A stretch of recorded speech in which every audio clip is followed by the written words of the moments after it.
Mayday a été créé en septembre 23, mais a officiellement démarré son activité en janvier 2024. L'idée étant de pouvoir être une présence pour les chefs d'entreprise en difficulté. Stéphane Rimbaud, vous êtes le président de Mayday. Oui, tout à fait. Je suis le président de Mayday, donc de métier principal, je suis expert comptable. On est 5 entrepreneurs mayennais à avoir créé cette association sous l'impulsion, on va dire, originelle ou originale de Blaise Zago et d'Isabelle Mariot, donc membres fondateurs, parce qu'en fait, il nous semblait qu'il y avait un manque d'accompagnement de l'entrepreneur, parce qu'il y a beaucoup de dispositifs qui accompagnent l'entreprise, mais très peu pour l'entrepreneur. L'entrepreneur, en fait, souvent est négligé, il n'est pas accompagné, et en fait, nous, à Mayday, on accompagne les entrepreneurs du territoire mayennais, et ce sont des petites entreprises de la TPE, puisqu'en fait, en cours, c'est le territoire national. C'est, comment dirais-je, plus de 95% des entreprises, ce sont des entreprises de très petite taille, parfois sans employés. Donc on a des entrepreneurs souvent isolés face à des situations parfois compliquées. Et en fait, pour rompre cet isolement et cette difficulté, on va dire, psychologique, Mayday trouve sa raison en fait pour les accompagner. Alors, en particulier quand l'entreprise va mal, parce que quand l'entreprise va mal, l'entrepreneur va mal forcément. L'un avec l'autre, l'un ne va pas sans l'autre. Mais on a aussi des cas d'entrepreneurs où les entreprises vont super bien, des entreprises en très forte croissance, mais qui sont dans le mal en fait tout simplement parce que ils sont encore une fois seuls et parfois démunis dans certaines situations. Donc Mayday les accompagne. Alors, quelle forme peut prendre cet accompagnement de Mayday? Donc, on a bien compris qu'il y a, pour le volet économique, il y a vraiment entrepreneuriat, il y a tout ce qu'il faut. Mais une fois que vous avez réussi à accrocher l'entrepreneur et à lui faire admettre peut-être qu'il avait besoin de prendre soin de lui aussi, de sa santé psychologique. Isabelle Mariot, vous qui êtes psychothérapeute, vous êtes précisément dans cette association Mayday. Comment ça se passe pour accompagner les entrepreneurs? L'idée originale, c'est que pour aider justement au contact vers le prendre soin de soi, c'est de mettre en face des entrepreneurs d'autres entrepreneurs. Parce qu'il est beaucoup plus facile souvent de parler, de se confier à quelqu'un qui va avoir la même sensibilité, qui sait de quoi parle l'entrepreneur, qui sait ce qu'il peut vivre, qui va permettre de libérer la parole. Donc on a des entrepreneurs ou des anciens entrepreneurs qu'on forme, qu'on accompagne, qu'on supervise et qui vont pouvoir recevoir justement cette parole.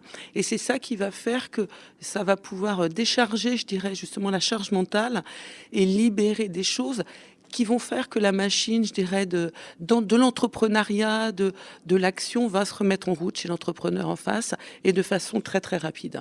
L'accompagnement, il dure, on se fixe nous 3 mois maximum on est juste un lieu de passage. On n'a pas une vocation thérapeutique, on a vraiment une vocation préventive. Et en sachant que si on observe qu'il y a un besoin thérapeutique, l'association peut prendre en charge quelques séances chez un thérapeute issu de profession réglementée. Sinon, quand on voit qu'il y a un problème économique, les pairs accompagnants, même s'ils en ont la capacité, s'interdisent de faire de l'accompagnement économique ou du conseil économique. C'est vraiment important. Et donc, on va orienter dans ces cas-là la personne également vers un accompagnement auprès effectivement des différentes organisations ou des différentes associations.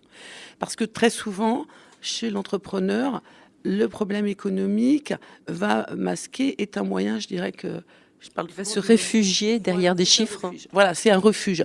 Le lien affectif de l'entrepreneur avec son entreprise est très très grand, est énorme. Donc on touche des choses qui peuvent être très très très profondes. Et effectivement, cette recherche de solutions, d'action, de trouver quelque chose, c'est aussi une façon de ne pas toucher ce qui est touché émotionnellement. Et c'est ça qui va créer cette espèce de blocage au niveau de la charge mentale. Voilà. Et donc l'enjeu, c'est à partir du moment où il parle, la parole libère et les rouages, ils se remettent en route. On le voit, nous, dans les personnes qu'on a accompagnées, ça se remet en route extrêmement vite, en deux rendez-vous, voire 3. Sans doute aussi parce que les pairs aidants sont formés et bien formés. Oui, c'est moi qui assure la formation, parce que voilà, c'est mon métier depuis 25 ans d'être thérapeute et en psychotrauma. Il y a une session initiale, il y a une session de base qui est le point indispensable pour commencer l'accompagnement. C'est-à-dire que les pairs accompagnants ne commencent pas l'accompagnement tant qu'ils n'ont pas fait, je dirais, cette formation de base. Donc, qui va consister un petit peu à comprendre quels sont les rouages qui se mettent en route, quels sont aussi les signaux, à détecter aussi le risque suicidaire, parce que c'est quelque chose qui peut arriver, même si c'est très rare, mais et puis ça rassure les pères accompagnants. Et puis aussi, comment en parler?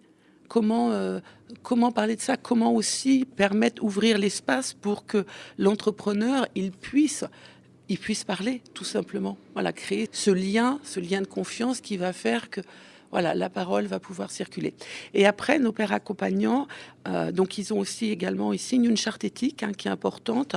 La confidentialité est absolue, c'est statutaire chez Médée. Et puis, dans cette charte éthique, il y a aussi effectivement le respect, il y a le non-clientalisme, c'est-à-dire qu'aussi les entrepreneurs pères accompagnants s'engagent à ne pas contractualiser après avec une personne accompagnée, de façon à ce que ça reste vraiment, je dirais, gratuit et inconditionnel. Voilà. Bon, Isabelle Mariot, Stéphane Rimbaud, merci de cette présentation du dispositif Mayday que l'on poursuivra demain, si vous le voulez bien, parce que je crois que vous avez encore des choses à dire. Merci.